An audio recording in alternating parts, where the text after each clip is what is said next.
14 अगस्त 1947 पाकिस्तान नाम के एक स्वतंत्र देश का गठन हुआ, जिसके 2 भाग थे, पूर्वी पाकिस्तान और पश्चिमी पाकिस्तान। और ये दोनों ही सामाजिक और आर्थिक रूप से समान नहीं थे। जहाँ पूर्वी पाकिस्तान में संसाधन की प्रचुर मात्रा थी, वहीं राजनीतिक तौर से पश्चिमी पाकिस्तान स्ट्रांग था और इसीलिए ये लोग पूर्वी पाकिस्तान के लोगों को दबाते थे और उनको मजबूर करते थे कि वो उनकी बातों को माने, नहीं तो उनके ऊपर ज्यादती की जाएगी।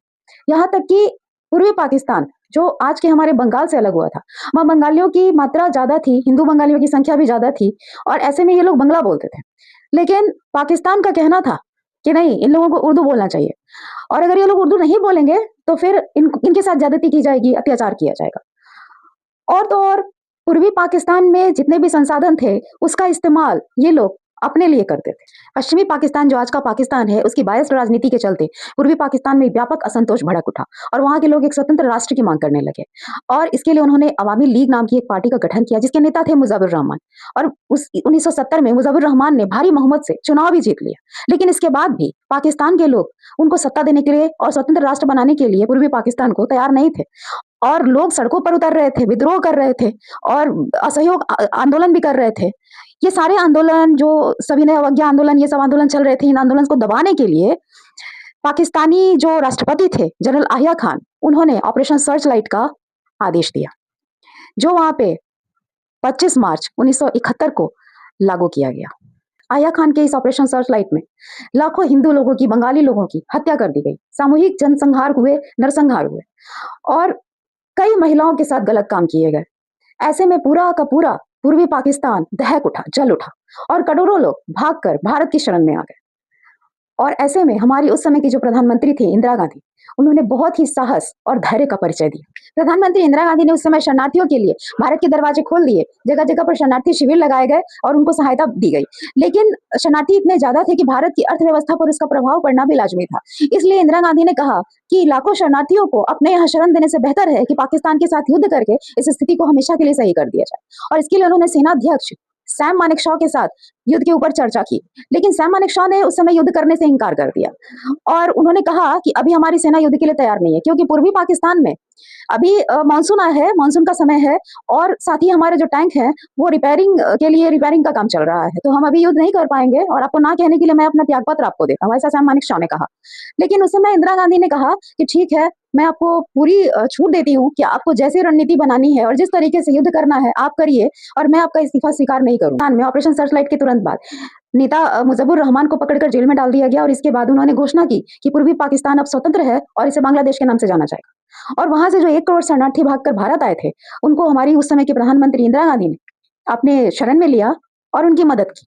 उन्होंने बांग्लादेश में उस समय मुक्ति वाहिनी सेना जो अपने स्वतंत्रता के लिए युद्ध लड़ रही थी, अपने आप को बचाने के लिए युद्ध लड़ रही थी, उनकी मदद की, उनको सैन्य सहायता दी और बिल्कुल शांति के साथ वो अपनी कूटनीति तैयार करती रही। अक्टूबर 1971 में इंदिरा गांधी ने अपना 19 दिनों का एक विदेश दौरा किया, जिसमें उनके दौरे में जो प्रमुख देश थे वो थे ब्रिटेन, फ्रांस, सोवियत संघ और अमेरिका, जिसमें उन्होंने हर जगह एक ही बात की, सबको बताया कि किस तरीके से पाकिस्तान, पूर्वी पाकिस्तान और बांग्लादेश के ऊपर जुल्म कर रहा है, नरसंहार कर रहा है और समस्या है, बहुत बड़ी समस्या है, तो इसका निदान किया जाए। पर किसी देश ने कोई रिस्पॉन्स नहीं दिया उनको। यहाँ तक कि अमेरिका ने उनसे सीधे सीधे कह दिया कि देखिए, हमारी तो पाकिस्तान से बहुत बनती है और हम लोग तो अगर युद्ध हुआ तो पाकिस्तान का ही साथ देंगे। लेकिन ऐसे में इंदिरा गांधी ने साफ कह दिया कि ठीक है, अगर आपकी पाकिस्तान से बनती है तो बनती रहे, लेकिन भारत झुकने वाला नहीं है। जब अमेरिका और चीन ने इंदिरा गांधी को सपोर्ट करने से मना कर दिया, तो इंदिरा गांधी ने सोवियत संघ के साथ Indo Soviet treaty of peace, friendship and cooperation sign की, जिसने भारत को एक स्ट्रॉन्ग आधार प्रदान किया। और जैसा कि अमेरिका पहले से कह रहा था कि वो पाकिस्तान का साथ देगा अगर युद्ध हुआ तो उसने बांग्लादेश में चल रहे युद्ध में जो मुक्ति वाहिनी सेना लड़ रही थी, उसके अगेंस्ट में पाकिस्तान को सपोर्ट करने के लिए अपनी सेना भेजी। लेकिन ठीक उसी समय जो ट्रीटी इंदिरा गांधी ने साइन की थी, उसके तहत सोवियत संघ ने अपनी सेना को भारत का सपोर्ट करने के लिए भेज दिया।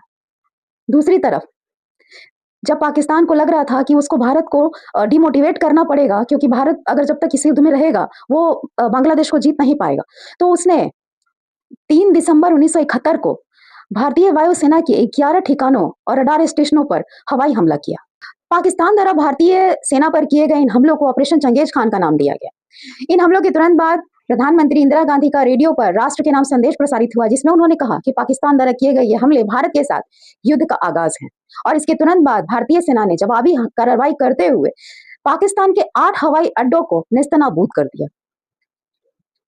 भारतीय सेना को यह अच्छी तरीके से पता था कि पाकिस्तान अभी नौसैनिक युद्ध के लिए तैयार नहीं है और इसी का फायदा उठाते हुए भारतीय सेना ने कराची बंदरगाह पर आक्रमण करके कई पाकिस्तानी युद्धपोतों को नष्ट कर दिया। दूसरी तरफ उन्होंने बंगाल की खाड़ी में अपने नौसैनिकों को खड़ा करके एक बैरियर बना दिया, जिससे कि पाकिस्तान के साथ पूर्वी पाकिस्तान का कनेक्शन पूरी तरीके से कट गया।